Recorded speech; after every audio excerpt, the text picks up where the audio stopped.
تفسیر القرآن آج کا سبق سورۃ النساء آیت نمبر 128۔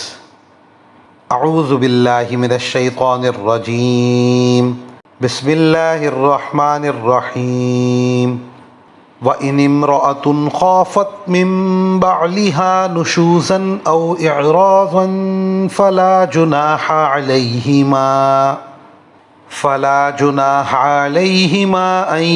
يصلحا بينهما صلحا والصلح خير وأحضرت الأنفس الشح وإن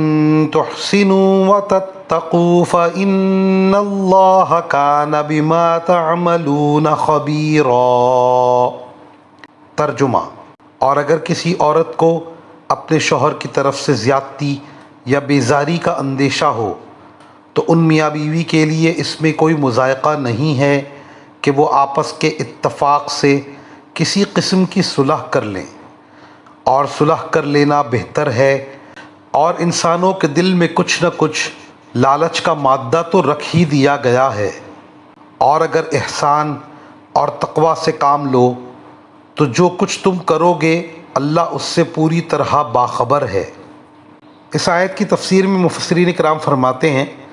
نکاح انسان کی ایک بہت ہی بڑی ضرورت ہے، مردوں کو بھی اس کی ضرورت ہے اور عورتوں کو بھی، اور اس میں مرد اور عورت کی بہت ساری دینی اور دنیاوی مصلحتیں ہیں، اور نکاح اسی کے لیے کیا جاتا ہے کہ زندگی بھر دونوں ساتھ رہیں اور حسن معاشرت کے ساتھ دونوں میاں بیوی خیر و خوبی اور محبت و الفت کے ساتھ زندگی گزاریں۔ لیکن کبھی بعض امور ایسے پیش آ جاتے ہیں کہ کچھ ناگواری کی صورتیں سامنے آ جاتی ہیں،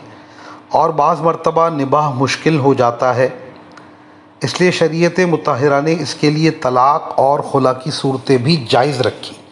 بعض مرتبہ مرد کو ایک سے زیادہ نکاح کرنے کی ضرورت پڑ جاتی ہے۔ جب ایک سے زیادہ نکاح کر لیا تو اس میں تمام بیویوں کے ساتھ عدل کو سامنے رکھ کر زندگی گزارنا فرض ہے۔ اخراجات اور خوراک و پوشاک تو سبھی کے لیے ضروری ہے، اور اس کے ساتھ یہ بھی ضروری ہے کہ ہر بیوی کے پاس راتوں کے قیام میں برابری کرے،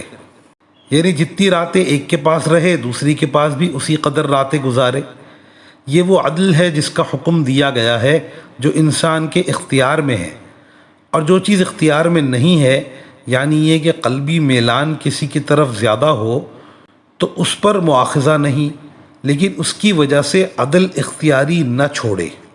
اگر کوئی شخص امر اختیاری میں عدل و انصاف نہ کرے گا تو گناہگار ہوگا۔ اگر اپنے اختیار سے عدل کرنے میں کامیابی ہوتی نظر نہیں آتی اور اسے خیال ہوتا ہے کہ میں اس عورت کو طلاق دے دیتا ہوں جس کے ساتھ برابری کا معاملہ نہیں کر سکتا، یا اس لیے طلاق دینا چاہتا ہوں کہ اس کی عمر زیادہ ہو گئی، اور وہ عورت صورتحال کو سمجھ کر یوں صلح کر لے کہ چلو راتیں تقسیم کرنے والا میرا حق فلاں بیوی کو دے دیا کریں، یا یہ کہ نان نفقہ معاف کرتی ہوں یا مقدار کم کرتی ہوں، تو ایسی صلح کر لینے میں کوئی گناہ کی بات نہیں، اور صلح اچھی چیز ہے۔ وآخر دعوانا ان الحمد للہ رب العالمین۔